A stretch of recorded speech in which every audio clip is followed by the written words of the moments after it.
নমস্কার সবাইকে, আমি তন্ময় আর আপনারা দেখছেন সঙ্গীতা তন্ময়স ব্লগের আরেকটা ব্লগ। সবাইকে জানাই স্বাগতম আমাদের ব্লগে। তো যেরকম আপনারা দেখতে পাচ্ছেন যে এই কনকনানি ঠান্ডাতে আমরা সবাই মিলে চললাম ক্ষেত্রপাল মন্দির। তো এই মন্দিরের বিশেষত্ব যেটা আছে সেটা হচ্ছে এটা শিব ঠাকুরের মন্দির, খুবই জাগ্রত। আমরা সবাই এখানে বরাবরই পুজো দিতে আসি, প্রত্যেকবারই যখন বাড়িতে আসি প্রত্যেকবারই আসি এখানে পুজো দিতে, ঠিক আছে। আর ওখানে পাশে একটা কালী মন্দিরও আছে যেখানে আমার আসা হয়, যাওয়া হয় পুজো দেওয়ার জন্য। তো এইবারে আমি আপনাদেরকে ক্ষেত্রপালে দর্শন করাতে পারলাম না, তার জন্য আন্তরিকভাবে দুঃখিত। কেন কি এখন প্রচণ্ড কড়াকড়ি করে দিয়েছে আর মোবাইল এখন জমা নিয়ে নিচ্ছে। এই দেখতে পাচ্ছেন আপনারা কুয়াশা ভর্তি রাস্তা দিয়ে আমরা বাড়ি যাচ্ছি।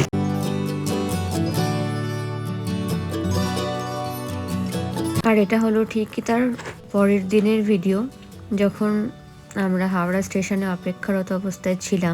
নেক্সট দিন আমাদের আবার বাড়ি ফিরে আসার কথা ছিল পুনেতে। মিনি লিওনার্দো দা ভিঞ্চির ড্রয়িং আপনারা দেখলেন। এখন ভিঞ্চি বাবেল উড়াচ্ছে, তাকে এঙ্গেজ রাখার জন্য অনেক প্রচেষ্টা চালিয়েছি আমরা, এইটা সাকসেসফুল হয়েছে। যাই হোক, ট্রেনের জন্য আমরা সবাই অপেক্ষায় ছিলাম। বাড়ি ফিরে আসব, বাড়ি গেলে যেন ছুটিটা খুব সহজেই কেটে যায়।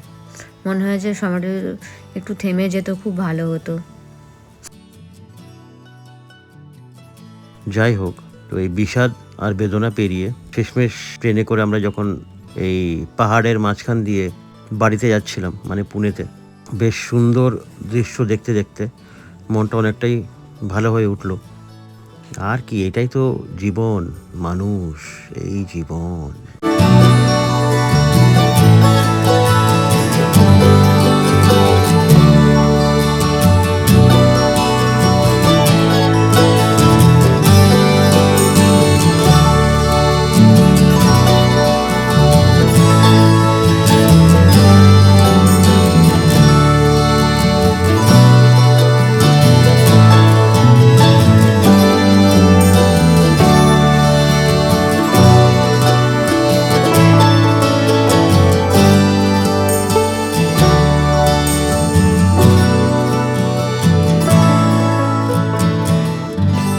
তো পুনে থেকে হাওড়া যাওয়ার বা হাওড়া থেকে পুনে আসার দুটো থেকে তিনটে ট্রেন আছে। একটা হচ্ছে সাঁতরাগাছি, একটা হচ্ছে পুনে দুরন্ত যেটা সপ্তাহে একদিন চলে, আর একটা হচ্ছে আজাদ হিন্দ যেটা ডেলি চলে।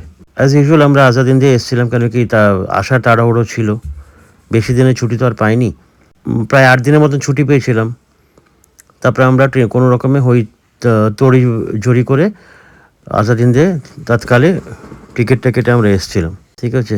একটা জিনিস কি থাকে বলুন তো, যে ট্রেনে ট্রাভেলিং বা বাসে ট্রাভেলিং, যাই হোক না কেন, ট্রাভেলিংয়ে আমরা শিখতে কিন্তু অনেক কিছু পারি, অনেক কিছু মানে শেখার থাকে ওখানে।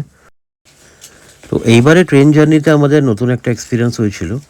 এক্সপিরিয়েন্সটা এর জন্য হয়েছিল যে আমাদের সেম কম্পার্টমেন্টে একটা কাপল ছিল আর তার বাচ্চা। তো ওরা উঠেছিল, বউটা শাখা সিঁদুর পরা ছিল। আর দ্বিতীয় কথা থেকে বড় ব্যাপার হচ্ছে তিনি বাংলাতেও কথা বলতে পারছেন, মারাঠিতেও কথা বলছেন আর হিন্দিতেও কথা বলছেন। এই যে বাচ্চাটাকে দেখতে পাচ্ছেন, তার মা বাবার কথা বলছি। তো প্রথমে তো আমরা ভেবেছিলাম ওনার বরের অ্যাপিয়ারেন্স দেখে যে বরটা হয়তো মারাঠি হবে আর বউটা হয়তো বাঙালি হবে। সঙ্গীতা গিয়ে আলাপ আলোচনা করলো, তখন জিনিসটা বুঝতে পারলাম যে অ্যাকচুয়ালি ওরা দুজনেই মারাঠি স্বামী স্ত্রী। ওরা গেল বিগত 20 বছর ধরে, ওরা যেহেতু পশ্চিমবাংলা থাকে, পশ্চিমবাংলায় বিজনেস করে, তো পশ্চিমবাংলার স্থায়ী বাসিন্দা এখন। তো যেহেতু বাঙালি লোকালিটিতে থাকে, তো মহারাষ্ট্রিয়ান হয়েও বাঙালিদের মতন শাঁখা সিঁদুরটা পরে, ওনার ভালো লাগে পড়তে। তো ওরাও যাচ্ছিল নিজের শ্বশুরবাড়ি বলতে গেলে বউটার শ্বশুরবাড়ি, লোকটার নিজের বাড়ি, আর অবভিয়াসলি তার ছেলের তো দাদুর বাড়ি হবে। তো আমরা একই ট্রেনে একই ডেস্টিনেশনে আমাদের যাওয়ার ছিল, মানে পুনেতে। তো যখন আমরা পুনেতে আসছিলাম, তো ওখানে আরেকটা ফ্যামিলির সাথে আমাদের কথা হচ্ছিল, যারা বেশ ভালো এজেড ছিল, মানে ভাই বোন ছিল, তার ফ্যামিলি ছিল, সবাই তারা পুনে যাচ্ছিল। ওরা কলকাতায় ঘুরতে এসেছিল, তো অনেক জায়গায় ওরা ঘুরেছে।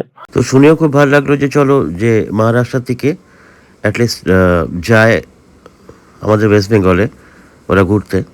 তো যেরকম এরা গেছিল, এখন যদিও বা আমাদের পশ্চিমবঙ্গে পর্যটনটা প্রচুর বেড়েছে, ঠিক আছে, আর এটা খুব ভালো খবর, মানে খুব ভালো জিনিস যে পর্যটনটা বেড়েছে বলে। এখন প্রচুর ট্যুরিস্ট এখন আসছে কিন্তু আমাদের ওয়েস্ট বেঙ্গলে। ট্রেনে থাকা আর একটা বাচ্চার সাথে বাবুর খুব ভালো বন্ধুত্ব হয়ে গেছিলো। আর যাদের কথা বলছিলাম, যারা মহারাষ্ট্র থেকে আমাদের ওয়েস্ট বেঙ্গলে ঘুরতে এসেছিল, তো ওদের মধ্যে থেকে একজন বাবুর সাথেও খেলছিল, অনেকক্ষণ খেললো ওরা। বেশ, বাবুও ওদের সাথে খুব ভালোভাবে খেললো, বেলুন ফুলাচ্ছিল, ঠিক আছে, যেটা আপনারা আগে শুনলেন আমাদের বিঞ্চিদা বেলুন ফুলাচ্ছে, ঠিক আছে। তো কী করবে আসলে ট্রেনের মধ্যে আমরা নিজেই বোর হচ্ছিলাম, তো ও তো বাচ্চা, অতক্ষণ ট্রাভেল করাটা ওদের পক্ষে, একই জায়গায় বসে ট্রাভেল করাটা বিশাল চাপের ব্যাপার। তো কিছু না কিছু তো করবেই ওরা। তো ট্রেনে সচরাচর চাপার সময় বা ট্রাভেল করার সময় আমরা যেটা বেশি করে ফিল করি যে মানুষের সিভিক সেন্সেস। তো যেটা আপনারা দেখতে পাচ্ছেন এখনই, যে আমরা কি যা কিছু কনজিউম করছি আমরা হয়তো সিটের তলায় ফেলে দিচ্ছি অথবা এদিক ওদিকে ফেলে দিচ্ছি। তো এখানে শিক্ষিত বা অশিক্ষিতর কোনো ব্যাপার থাকে না, কিন্তু একটু যদি সবাই জিনিসগুলো মেনটেন করে তাহলে খুব ভালো হয়। তো কিছু আর বলার নেই, কী বলবো আর। যাই হোক, আমরা ফাইনালি পুনে পৌঁছে গেছি।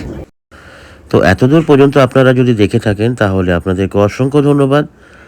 তো যদি আপনাদের আমাদের ব্লগটা যদি ভালো লেগে থাকে তাহলে অবশ্যই লাইক সাবস্ক্রাইব করবেন, আর কমেন্ট করে নিজের ফিডব্যাকটা অবশ্যই দেবেন আমাদেরকে। তো ভালো থাকবেন, সুস্থ থাকবেন। আপনাদের সাথে আবার নেক্সট ব্লগে দেখা হবে। ততক্ষণের জন্য টাটা সবাইকে।